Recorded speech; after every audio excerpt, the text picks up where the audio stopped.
apologize, it looks a little bit blurry on the screen here. The figure 10 on the left is really just highlighting where are the sources of ideas coming from. And if you look at the top three, it's employers, business partners, and customers. So that in itself is really demonstrating that the ideas that are the most fruitful ones and largest sources of them are more and more coming from the outside. Very interestingly, the second from the bottom is internal R&D. So certainly our internal R&D isn't going away, but the significant source of ideas is moving to the outside.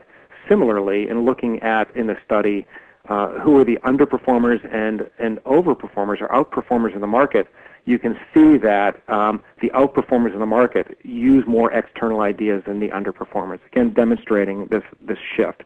Now, historically, large companies drove the agenda and discussion with external innovation sources. Increasingly, innovators are more in control of this process. And let me just, I don't think there's probably a better way than to give you an example from my own experience recently.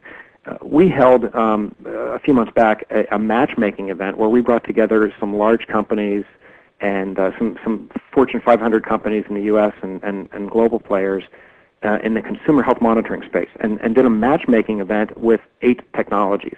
Well, normally these small entrepreneurs would be begging for a chance to pitch their concepts to large companies. I think this, some of the dynamics we saw really illustrated what's happening. One of the technology companies that had been attending this event had been struggling for 10 years to just get in the door with some of these companies historically. But at any rate, at this session, one of these large companies actually offered this entrepreneur $100,000 on the spot, pulled out a checkbook, and offered to write him a check to stop talking to the other companies. Coming out of this event, 2 of the companies literally were on the phone in a bidding war in the weeks afterwards. And I think that kind of dynamic is just an anecdote that illustrates that the power is shifting and that more and more companies are recognizing that the innovators are critical to their success, and increasingly the innovators are recognizing that too.